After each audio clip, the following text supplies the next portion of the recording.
Las historias de este podcast están basadas en hechos reales que ocurrieron en los países nórdicos. Aún así, algunos escenarios son imaginarios. En el siglo XVII, en el pueblo noruego de Eidsberg, una mujer llamada Gyrid Fjos vivía en una granja. Ya entrada en años, se vio obligada a dejar a su marido, su casa y su pueblo para huir de los cazadores de brujas del alguacil. ¿Pero era inocente? ¿Fue finalmente capturada y quemada en la hoguera? Estás escuchando Brujas del Norte, una narración sobre las horribles historias de persecución, tortura y ejecución de personas inocentes, condenadas por brujería y hechicería en los países nórdicos. Mi nombre es Rebeca Hernando. Esta es la historia de Gyrid Fjos.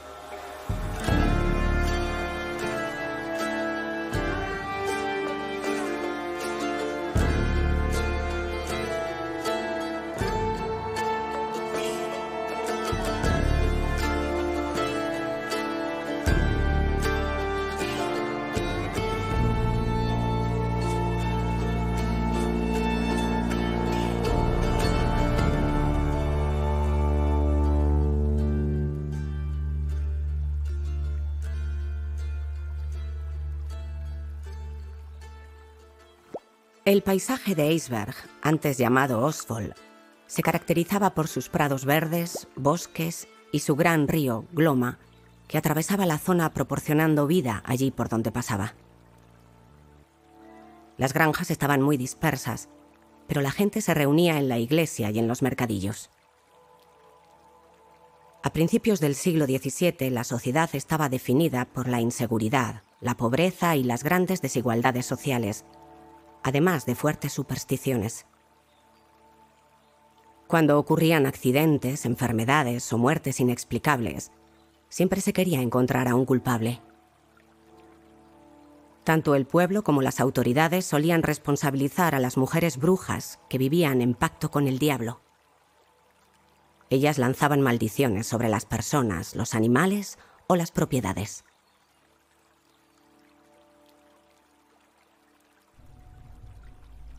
Los rumores se extendían rápidamente entre los habitantes de Eidsberg. Puede que el viento ayudase a afianzar la creencia popular sobre la existencia de las brujas, ya que se oían historias aterradoras por todos los rincones del pueblo. Había una en especial, la de la granja situada a la derecha del cruce a pie del cerro. Mucha gente se desviaba para evitar pasar por allí, ya que les entraban escalofríos cuando se acercaban. Algunos habían visto siluetas oscuras por la finca y otros incluso afirmaban haber visto al mismísimo diablo en la ventana. Se decía que el diablo y las mujeres se reunían en esa granja porque de vez en cuando había luces y se había escuchado música. La granja se llamaba Fjos por el apellido de Gyrid y Mats, que vivían allí. Anteriormente, Gyrid había estado casada con Pede, pero después de su muerte se volvió a casar con Mats, y así el negocio pudo seguir adelante. Era una gran finca de un alto valor económico con varios empleados que vivían y trabajaban en ella. La vida en Fjos era similar a la vida en otras granjas grandes. Había que sembrar, cosechar el grano y alimentar a los animales para luego sacrificarlos. Se cortaba la leña, se preparaba la comida y, no menos importante, se ordeñaban las vacas.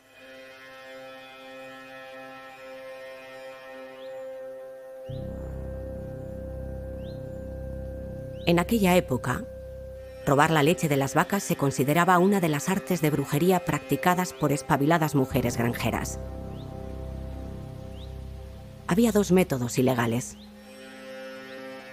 O bien la bruja creaba una liebre mágica que podía ir a las granjas vecinas y succionar las vacas para luego volver y escupir la leche en los cubos de su propia granja, o utilizaba el método más común, el llamado ordeño remoto. Consistía en clavar cuchillos en la pared para así robar el poder de las vacas de los vecinos y llenar sus propios cubos de leche.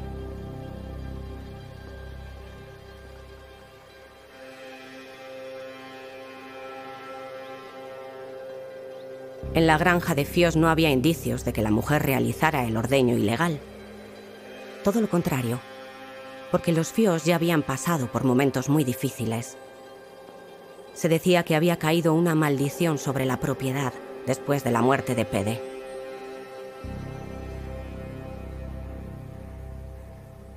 La gente había notado que la finca siempre estaba en la sombra y que el sol nunca llegaba a los cultivos. A mediados de la década de 1620, el miedo por los Fios fue real. Cada vez crecían más los rumores de muertes, sucesos inexplicables y fuerzas malignas. Se decía que alguien de la granja tenía la capacidad de cuidar y vigilar a los demás. Un día de 1625, unos aldeanos vieron que el alguacil, Nils Lauritzen, se dirigía hacia la finca. Por fin el alguacil va a Fios. Y con testigos para detenerlos de una vez por todas.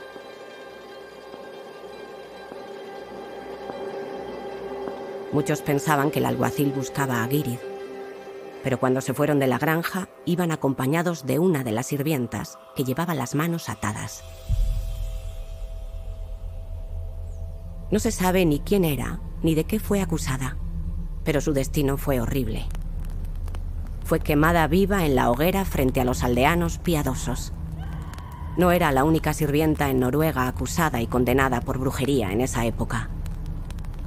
Sin posición en la sociedad ni protección, eran víctimas fáciles en la búsqueda de culpables.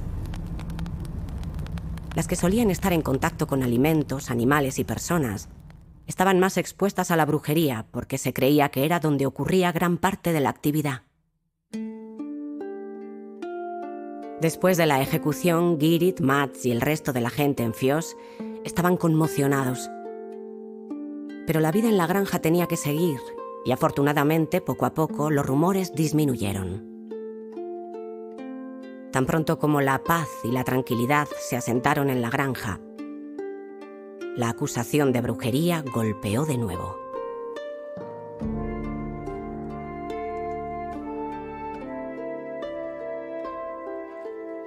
El caso de la sirvienta de Fios fue uno de muchos otros que acabaría con sentencia de muerte. La gente siempre acudía al alguacil, Nils Lauritzen, con sus sospechas y acusaciones. Pero eso podía ser arriesgado. Las sospechas podían volverse en contra del mismo acusador. Aún así, la mayoría de la gente no dudaba en ir a hablar con Lauritzen. Era importante tener al alguacil de su lado, porque así podían estar seguros de que la bruja señalada sería castigada. Era un secreto a voces que los hombres de Estado y de la Iglesia realizaban una lucha brutal y ofensiva contra la brujería en toda la zona de Eidsberg. Nils Lauritzen tenía una visión global sobre todos los rumores de brujería y los tomaba muy en serio. Por eso el alguacil vigilaba Fios de cerca en los años posteriores a la muerte de la sirvienta. Si existiera una bruja, no sería la única.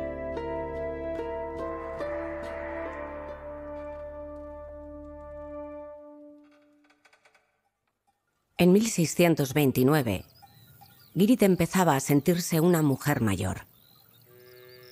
Ya había cedido algunas de las tareas de la granja a los más jóvenes, pero seguía disfrutando de la tarea de ordeñar las vacas. Le gustaba el olor a hierba por la mañana, los ojos grandes y amables de las vacas, además de sentir el calor de sus cuerpos contra su frente. Después de una vida relativamente larga y llena de acontecimientos, había adquirido mucha experiencia y sabiduría. Se había convertido en una persona que podía dar buenos consejos, desde diferenciar la calidad de la leche hasta curar enfermedades, al igual que hicieran su madre y su abuela. Ese legado ya estaba pasado a algunas de las chicas de la granja, que lo aprendieron para cuando ella ya no estuviera allí. Con la edad, Gyrid dormía cada vez peor y a menudo se quedaba despierta toda la noche. A veces daba vueltas por el patio para calmar los nervios y los pensamientos la mantenían desvelada. Otras veces encendía una vela recordando a las personas que había perdido. a Pede, a la sirvienta. Ser una mujer sabia y los paseos nocturnos que Ygritte se daba finalmente tuvieron consecuencias dramáticas para ella. La gente empezaba a preguntarse qué era lo que estaba pasando en Fios. ¿No había algo raro en todo lo que era capaz de hacer esa mujer y en lo que sabía? ¿Y no había usado poderes mágicos para tratar a enfermos? ¿Cómo podía ser tan buena la producción de leche si no era ordeño ilegal? ¿Y la criatura que paseaba por el patio por la noche? Muchos testigos estaban convencidos de que era una criatura extraña, una mezcla entre Ygritte y el diablo. Todo el mundo lo veía posible.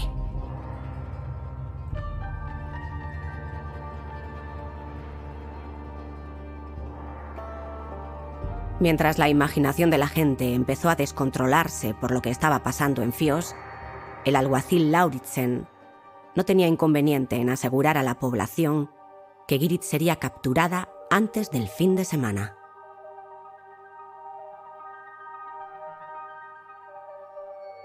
Tras la primavera, los habitantes de Fios esperaban tener un verano fructífero para obtener suficiente alimento para el invierno. Dada la primavera tan agitada que habían tenido, no pudieron percatarse de los rumores. Pero cuando el trabajo disminuyó, las historias comenzaron a llegar a Ygritte y a Mats.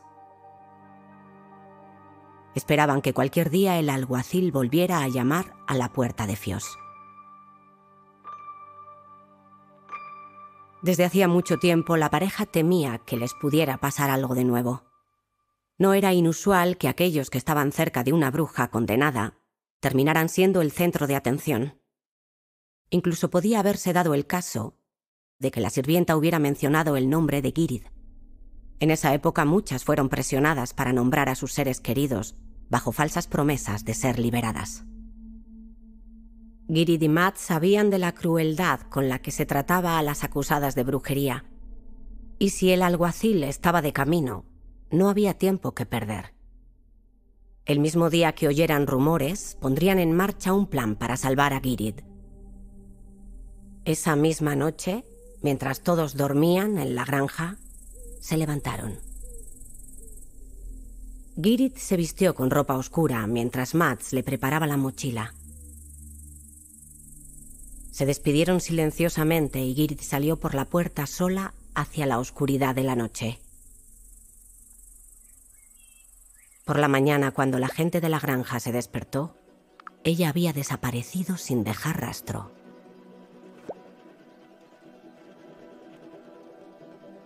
Tal como presagiaban los rumores, solo pasarían unos días antes de que el alguacil y sus testigos llegaran a Fios para arrestar a Ygritte y, con suerte, llevarla a la hoguera. Pero las cosas no ocurrieron tal como ellos habían pensado. El alguacil se sintió ridículo cuando se enteró de que Ygritte lo había engañado. Su primer objetivo ahora era encontrar a Ygritte. Primero interrogó a todos en la granja y después de largas sesiones usando duros métodos de tortura, Mats se derrumbó. Así Lauritzen descubrió que Ygritte estaba de camino a Dinamarca.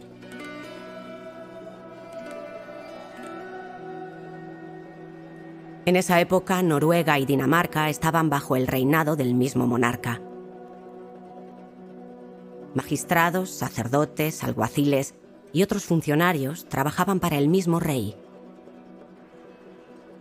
Desde la sede en Copenhague, gobernaba ambos países con mano dura.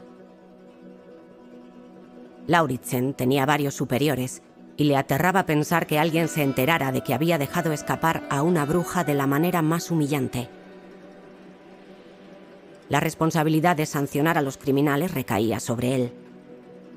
No iba a permitir que una anciana arruinara su buen nombre y reputación.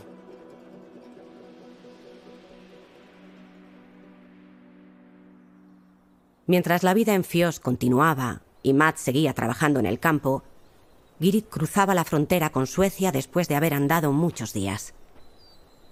Ella no sabía nada sobre las complicaciones en casa, pero sí tenía claro que el alguacil no iba a dejar el caso solo porque ella hubiera huido. Conocía muy bien a Lauritzen y su orgullo empedernido. En su mochila llevaba dinero para el viaje y lo más imprescindible. Lo demás lo tenía que conseguir en el camino a Helsingør, un pueblo costero en el norte de Dinamarca. En principio, Helsingør era su destino. Cuando las cosas se hubieran calmado, esperaba poder contactar con Mats y con el tiempo regresar a casa. Intentaba aceptar la situación, pero Gyrid temía no volver a ver a su marido ni regresar a su hogar nunca más. Para Gyrid el viaje fue duro. Durante el día andaba para llegar a su destino y por la noche buscaba refugio en cualquier lugar. Era consciente de tener que pasar desapercibida porque nunca se sabía con quién se podía cruzar. Y hacía bien, porque en Esbjerg había un alguacil malvado que decidió enviar a 2 de sus mejores hombres en busca de Gyrid para volver a llevarla a Noruega. Gyrid iba recorriendo a pie la costa de Suecia y en sus mejores días disfrutaba de todo lo que estaba viviendo. Toda su vida solo había visto paisajes y campos del interior del país y ahora podía ver el mar, una avifauna completamente diferente y puestas de sol espectaculares. Al mismo tiempo tenía un nudo constante en el estómago, por no saber dónde iba a terminar ni lo que le iba a pasar. Afortunadamente, no sabía que 2 hombres le pisaban los talones. Los hombres del alguacil preguntaban por Gyrid en todas las granjas por las que pasaban, pero nadie la había visto. En la casa del alguacil en Noruega, la frustración crecía, porque Lauritzen esperaba poder informar a las autoridades que había atrapado a la bruja antes de que los rumores tuvieran tiempo de extenderse demasiado. Cuando Gyrid finalmente llegó al extremo sur de Suecia, estaba cansada pero animada. Parecía mentira que apenas unas semanas atrás estuviera ordeñando las vacas en la granja y que ahora temiese por su vida. Un pequeño barco la llevaría a ella y a otros pasajeros unos 2 kilómetros desde Helsingborg, en Suecia, hasta Helsingør, en Dinamarca. Mientras notaba la brisa del mar y el olor a sal, veía cómo iban desapareciendo los contornos de Suecia y cómo se acercaban a la costa danesa. No se sabe si la bulliciosa ciudad de Helsingør fue el plan inicial de Mats y Gyrid, que en muchos sentidos hubiera sido lo más lógico. Pero ella decidiría seguir viajando. Por alguna razón quiso poner rumbo a algo totalmente nuevo.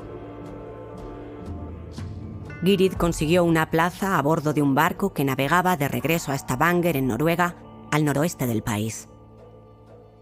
Pero el barco no saldría hasta unos días después, y mientras tanto ella permaneció escondida en la gran ciudad. Al otro lado del estrecho, los hombres del alguacil habían llegado al puerto donde ella había estado hacía poco tiempo. Se subieron al pequeño barco que iba a Helsingør, sin saber que pronto se encontrarían en el mismo pueblo a la persona que estaban buscando.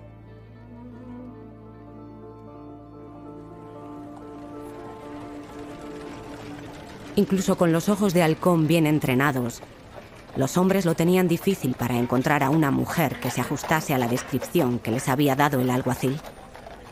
La ciudad estaba llena de gente, también de mujeres mayores parecidas a ella. Finalmente contactaron con las autoridades con la esperanza de que el nombre de Gyrid hubiera sido registrado a su llegada. Para su gran alivio, tuvieron suerte. En un informe figuraba que Gyrid Fjos había desembarcado unos días antes. Solo sería cuestión de tiempo encontrarla por la zona. En Esbjerg, la vida había vuelto a la normalidad, y en Fjos todos empezaron a acostumbrarse a la nueva rutina, sin Gyrid. Todos excepto Mats. Los días fueron muy duros para él después de enterarse de que seguían buscando a su esposa. Él se aferraba a la esperanza de que ella se los hubiera quitado de encima. Necesitaba creer que por cada día que pasara, la posibilidad de encontrarla disminuiría. Gyrid había tenido suerte, pero también había sido lista. No sabía que la estaban persiguiendo, pero había evitado que la descubrieran en Helsingør. Ahora se encontraba a bordo del barco que la llevaría a Stavanger. El plan era esconderse hasta que fuera seguro salir de su escondite para luego acercarse a la granja tranquilamente. Mientras esperaba, quizá pudiera enviarle un mensaje a Mads para que supiera que estaba de regreso en Noruega y que estaba bien, y que en cuanto fuera seguro, volvería a casa. Esa era su intención cuando el barco atravesaba el estrecho de Skagerrak. En tierra, el equipo de búsqueda en Helsingør empezaba a cansarse de buscar a una anciana que claramente podía esconderse por acto de magia. La frustrada caza los consumía física y mentalmente. Cuando estaban a punto de mandarle una carta al alguacil dándose por vencidos, de repente escucharon que una anciana llamada Gyrid había sido observada a bordo de un barco que se dirigía a Stavanger. Por suerte para ellos, salía un barco esa misma tarde, y nuevamente se lanzaron con energía renovada a la caza de la bruja de Fjoss.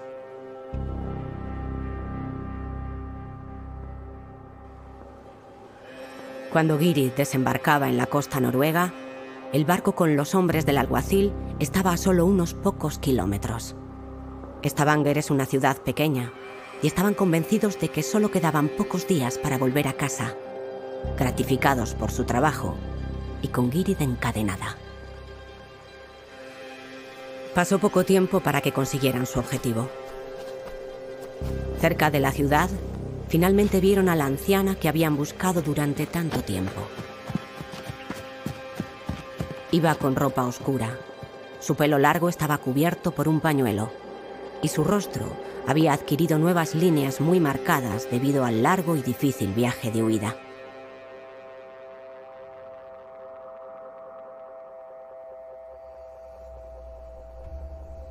Los rumores de que habían apresado a Gyrid llegaron al pueblo de Eidsberg antes que ella.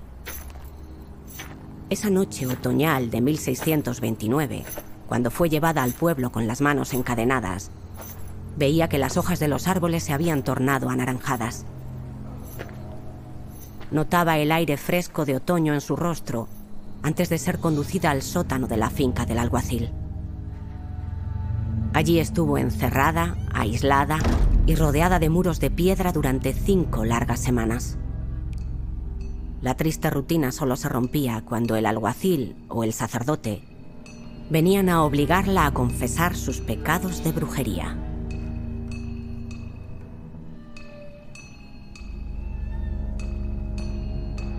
A pesar de los intentos desesperados de Mads por visitar a su esposa, no lo logró. La culpabilidad le devoraba por dentro. Sabía que si él no hubiera cedido bajo la tortura del alguacil, ahora ella estaría libre. También sabía que el alguacil estaba preparando un juicio y que varios vecinos iban a declarar. Después de 5 semanas en la mazmorra, Gyrid fue llevada al tribunal. Por fin Mads podía ver a la mujer que tanto había echado de menos y por la que había estado muy preocupado durante mucho tiempo. Le dolía mucho ver que hubiera sido torturada y notarla tan cansada que apenas podía estar de pie. Pero cuando ella lo miraba, él veía en sus ojos a la mujer que siempre había conocido, la fuerte y sabia Gyrid.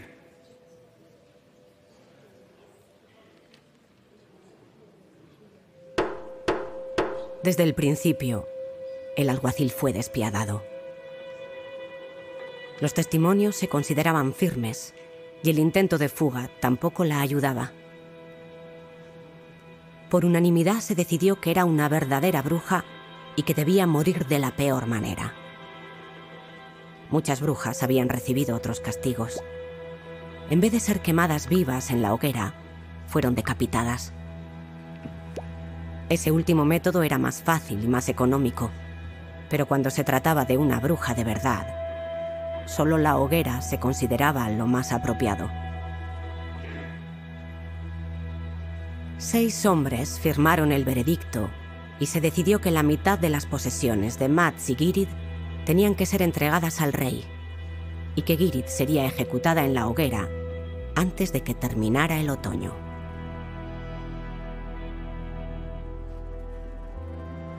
Todo el pueblo estaba ocupado en plena cosecha, pero dejaron todo para presenciar la ejecución de Gyrid. Mads se quedó en la granja porque no podía soportar ver a la mujer que quería siendo torturada hasta la muerte. Gyrid estaba encadenada cuando fue llevada al lugar de la ejecución. Primero tenía que pasar por el ritual de la misericordia de la Iglesia y de Dios. Una tortura muy dolorosa, donde el objetivo era que la condenada llegara a sufrir lo máximo sin quitarle la vida. Estaba atada a una escalera y el verdugo perforaba su cuerpo con una barra de hierro al rojo vivo para que probara el infierno, del que creían que tan misericordiosamente la estaban salvando.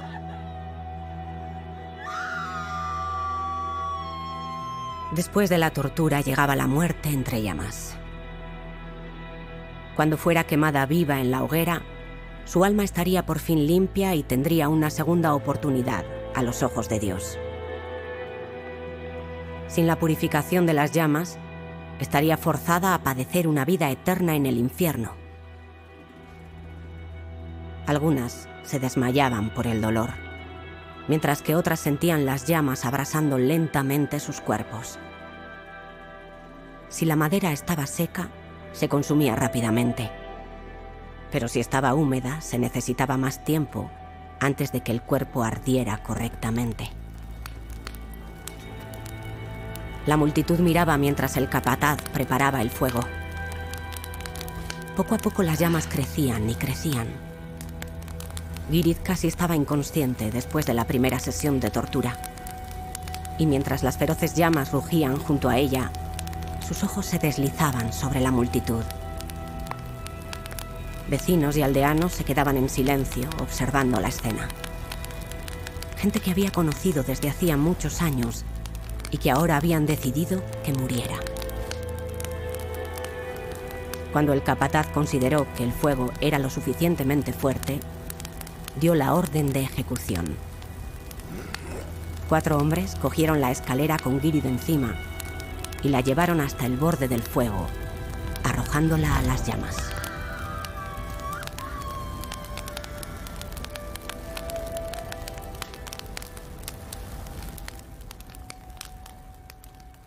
La población de Eisberg se sintió aliviada con una bruja menos entre ellos. Para el alguacil, la captura de Gyrid fue una de las mayores victorias de su vida. El rey también se benefició de la sentencia, ya que le otorgaría ingresos de fios que cubrirían los costes de la extensa cacería por Suecia y Dinamarca. Además, cubriría el servicio de vigilancia durante 5 semanas y el trabajo del verdugo en relación con la tortura y la ejecución. A Mads, sin embargo, solo le quedaba tristeza. Quería marcharse de Eisberg. En silencio y lleno de pena, recogió las cosas que quería llevarse. Dejó el pueblo, pero no podía huir de los recuerdos de su querida mujer siendo ejecutada. En su vejez no le quedaban muchas fuerzas, y poco después Mads Fjols moriría, cansado, pobre y solo.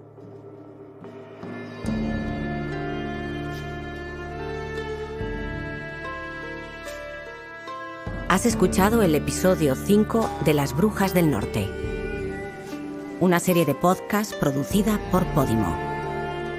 Investigación, guión e idea de Pauline Ostgaard. La producción y el diseño de sonido están a cargo de Fredrik Baden. Y mi nombre es Rebeca Hernando.